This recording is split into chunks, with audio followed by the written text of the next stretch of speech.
Hello, Annex community.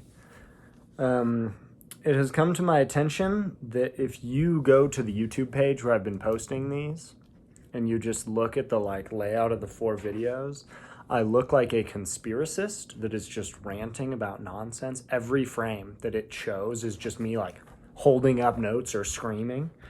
So hopefully it'll take one of those shots right there for this video. But that's where we're at. We've moved on to Jonah chapter 4, which is the last chapter of Jonah. Tomorrow we'll do a bit of a recap and kind of connect Jonah to the larger story of the Bible. But today, we're gonna talk about chapter 4. So pause the video, go read chapter 4 and chapter 1, 2, and 3. Read the whole thing. Read the book of Jonah. Welcome back.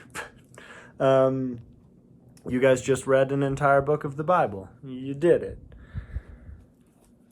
When I was told the story of Jonah growing up, I was always, had this vague idea of okay, you have Jonah, he runs away, and then a whale, and then he goes and does the thing, and then the happy ending happens. And that really was my impression. And then as an adult, I came back and I read this book, and studying it as an adult and looking into it as an adult versus what I was taught as a child, the thing that seems the most different to me, for some reason, for years and years, I was under the impression, if you were a Sunday school kid, then I imagine that this was your impression, that Jonah ran because Jonah was afraid of the Ninevites.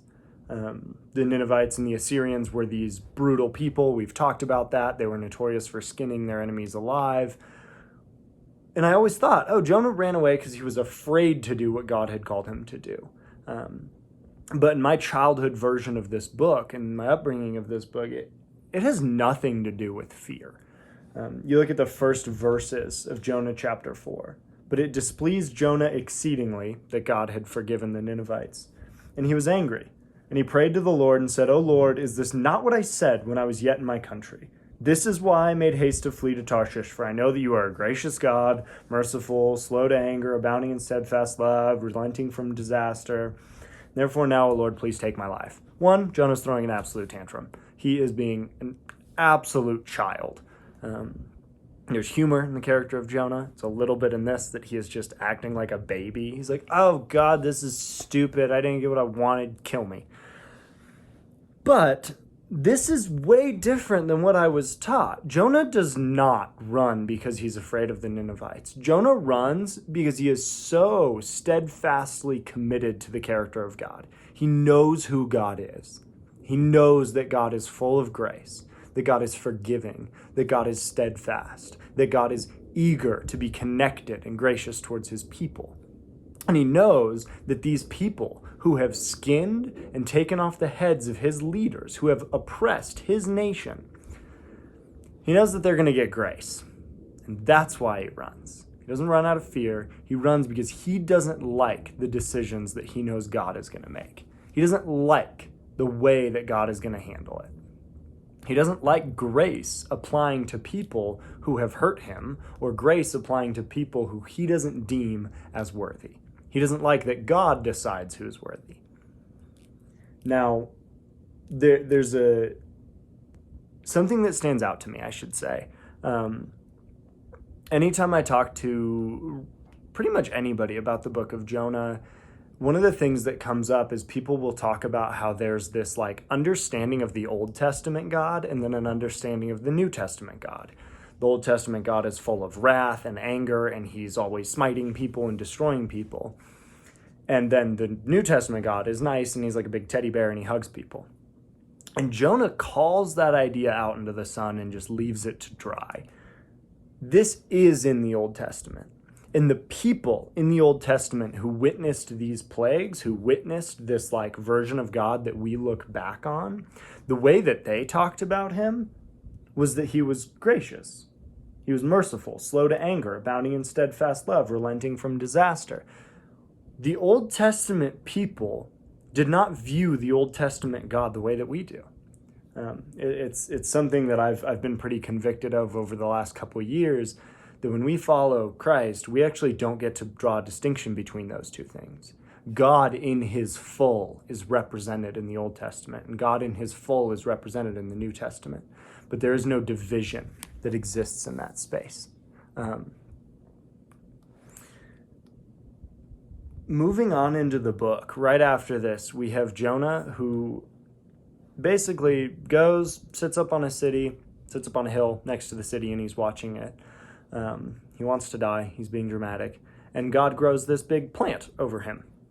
And then Jonah's happy, and he likes the plant. He likes the shade that it provides him, the protection that it gives him from the sun. And then a worm comes out of nowhere and eats it. Now again, here we have this insane exaggeration. For a leaf to be big enough to like cover Jonah from the sun, and then for one worm to come in and just consume it, that is literary technique. That is exaggeration. That is hyperbole. Again, showing up in the last parts of this book. So then God has this moment where he lectures Jonah, because Jonah's upset that this bug has eaten his leaf, and he's upset that the Ninevites have been forgiven.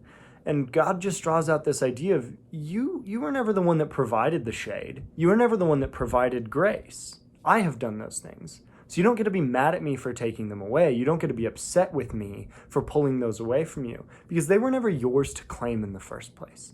You never had exclusive rights to the grace. You never had exclusive rights to the tree or the leaf. The last thing that strikes me about this chapter, and the reason I think we leave it out of the Sunday school version of this book, is here we have one of the prophets of God, whether it is a historical story or not, and he's mad at God. We are uncomfortable in our church. We are uncomfortable in our modern Christianity talking about being mad at God. We always say, oh, God's good, God's great. We're so comfortable with this idea of like, oh, I'll just like muddle through, but God's good, praise be. And that's not the story that's seen in Scripture. You see these moments in the Psalms where David is livid. And he's livid at the world, and he's livid at his circumstances, and he's livid at God.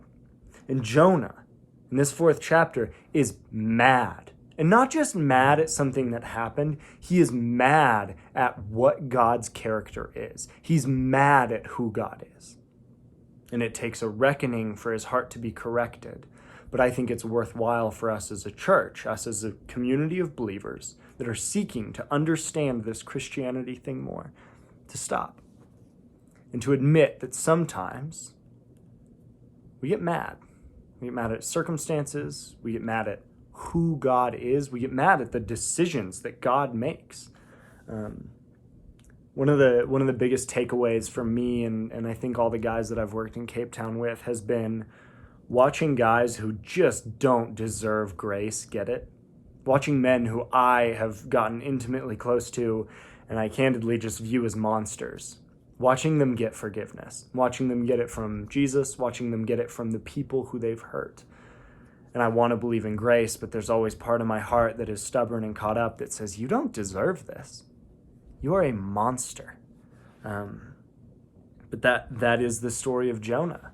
The story of Jonah is that we want, as followers of Jesus, as followers of the Christian God Yahweh, we want to decide who gets to follow him. We want to decide who qualifies for grace. And Jonah draws that into the light and just, we don't get to. That's not part of the deal. That's not part of what we were made for, and that's not part of what it means to be a Christian. Tomorrow we're going to spend some time tying back into the larger story of the gospel and the larger story of Scripture. But as you guys go, and whatever you've been doing after this, eating lunch or, praying, I would love for you to take some time to just think about the question of, Jonah was pretty uncomfortable with the grace and the goodness of God applying to the people who he hated. I'm willing to imagine that there's people in your life who either you struggle to forgive or who it's hard to imagine that grace applies to them or grace applies to that situation. I encourage you to be aware of that. I encourage you to reach out to those people.